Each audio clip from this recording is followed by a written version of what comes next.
is not the being. The being you can't see with physical eyes, and yet that is the life force. That's what we truly are.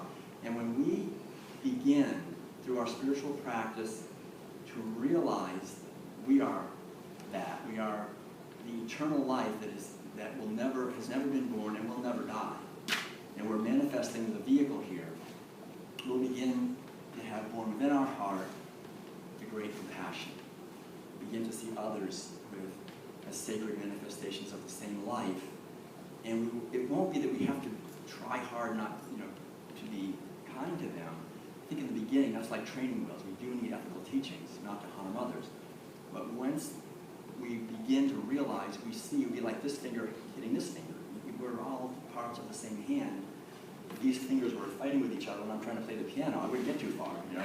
They work together because we are part of a larger unfolding, and we are all human beings. If we could see ourselves, we are all connected. There's one vine, and we're all connected to that vine. We're all manifestations of that one life.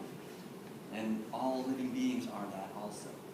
We're born into a culture where we're taught early on through powerful rituals, especially food. And I know you talked about this a few weeks ago, but food rituals, in many ways in our culture, in a sense, inject into all of us programs, very toxic. A program where we learn to see other beings merely as instruments to be used, where we see them essentially as inferior to us. So we have this elitism, this privilege, this sense of domination and exploitation of other living beings, injected at a very deep level by every institution in our culture, and it passes on from generation to generation. It's been happening now for about 10,000 years. Those of you who've read the World Peace Diet, I won't go into that. But the basic idea is to understand that this is the situation we're born into. If we continue on that same path, we continue to act out that program, with the technology that we have available to us to overfish everything, to cut down we're cutting down over an acre per second now of the Amazonian rainforest. When you cut down an acre of rainforest, you're not just cutting down some trees, we're devastating entire ecosystems, and it took millions of years to evolve. The birds and fish and animals are gone forever. We're in the middle of the largest mass extinction of species in 65 million years caused by human activity, completely. So once we begin to see this, we begin to realize that this program that is injected into us, it works very well to concentrate a lot of wealth in the hands of a tiny minority of people. It does do that very well, this is in a sense why the media and many of the other institutions keep propagating this whole program. But for us, for the people, for future generations, for ecosystems and animals and wildlife and the whole beautiful celebration here, it's not in our best interest. So I think the most powerful thing we can do are these two things that Jesus said. Love God, which is connect authentically with a higher knowing, to get beyond being propelled by this toxic cultural program, to connect with our own truth and live our lives from there. And number two, to love our neighbors as ourselves. In other words, to live our lives as expressions of kindness and caring and compassion for others. And as we do that, we will begin to find our lives transforming in a very positive way. Our health gets better, our inner attitudes get a lot better, our relationships become more smooth, we begin to find our lives unfolding, we'll be able to live our dreams, because we're going in harmony with the flow of the universe. We're serving a higher awakening. And I think we know in our bones that we're here to do that. If I work a job, as Joseph Campbell said, just to get paid so I can survive, I'm basically turning myself into a slave. I'm helping someone else get rich.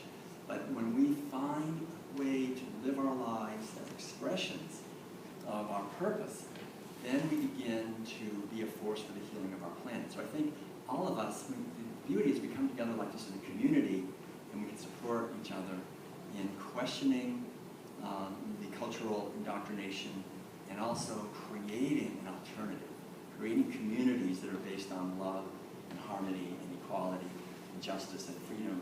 Not just for some, really, but for all. I think that's where we're heading as a culture.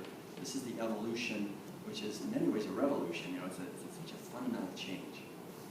And so underlying all of this, I think, essentially is recovering from one of the main problems in this whole indoctrination, which is the domination of the feminine principle. All of us, I think, have within us, whether we're men or women, we have what I refer to in the World Peace Diet as Sophia, which Sophia was the ancient Greek goddess of wisdom. And most of the deities of wisdom, actually, in all the world religions, I did some research into this, are female, because the feminine dimension of consciousness, which we all have, is the power to be receptive. The masculine is the power to act, to do, to create. But that is very weak if we do not have the power to be receptive, to receive wisdom. So what we're doing is actually in the right direction. So what we're acting is actually skillful and wise. And so this domination of the feminine principle, which comes from really severely dominating female animals especially, has caused in our culture a suppression of our intuition, this capacity that will guide us. And so I think what unity is about, and really all the authentic world religions, are about resurrecting this capacity within us to actually be receptive, to listen in and get our guidance not from this internal program, but from a higher level. And in my own life, I'll just maybe close here with this final story. I wasn't really aware of anything like this at all growing up. I actually grew up in Concord, Mass, not too far away. And I remember it was kind of a neat place to grow up just because of the transcendentalists were kind of everywhere. I mean, I was born in Emerson Hospital and learned to swim in Walden Pond, and went to Thoreau School and Alcott School. You know, there was this whole feeling of the transcendentalists. And transcendentalists actually were the first people to bring teachings from Asia into North America. You know, Thoreau, back in the 1840s, had the largest library of books on Vedanta and Buddhism and Taoism and so forth. So they were beginning to integrate these ideas of God as feminine, of God as principle. These are fundamental unity teachings, fundamental teachings in the New Thought movement. They really came from Asia. God as mind, with a capital M. Now these are these teachings from the Taoist, Buddhist, and Vedanta traditions, and they're part of our human heritage, of the wisdom of people that human beings have had. And so this was really, I think, in many ways, a revolution that began then in our awareness. And for me, I just wasn't really aware of this until I got to college. I went to Colby College in Maine, and then I started to read, actually quite avidly, in Transcendentalism. I started to really question everything, actually. It was during the Vietnam War period, back in the early 70s. And I remember reading one book that really kind of put it all together. And I don't know if any of you have read Cosmic Consciousness by Richard Buck. He wrote it back in the 1890s. But basically what he said is virtually everyone attains what he called self-consciousness. This is a state of level of consciousness where we're basically concerned about ourselves. We have this subjective viewpoint. I'm just looking for myself, or maybe a little group of my friends. But he said certain people, we see them as great founders of religion and saints and poets and sages and so forth, and attained what he called a qualitatively higher level of consciousness that he referred to as cosmic consciousness.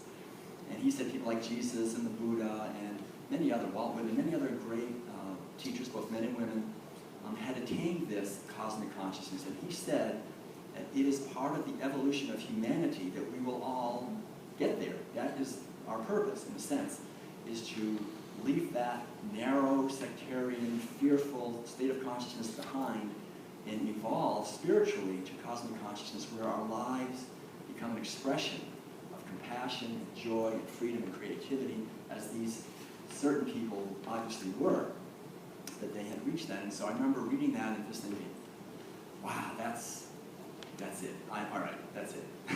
I'm going to do that. I don't want to do anything else. My father owned a whole chain of newspapers around the Concord area, 13 by the time I was in college, which I was the oldest child. That was me. I was going to take that all over. And I remember coming back from college on the breaks and telling my father about cosmic consciousness. And we're spending a lot of money for this school. So you don't need any more cosmic consciousness. But I think in a certain way that he didn't understand. He also taught me to play the piano. So he was a musician. My mother was an artist. So there was a certain feeling, but really, he didn't quite get it. But my brother, actually, I have a brother named Ed, 2 years younger than me, and I started talking to him about these ideas, and to my delight, he was like, yes, this is it, okay, good. And so as soon as I graduated back in 1975 from Colby,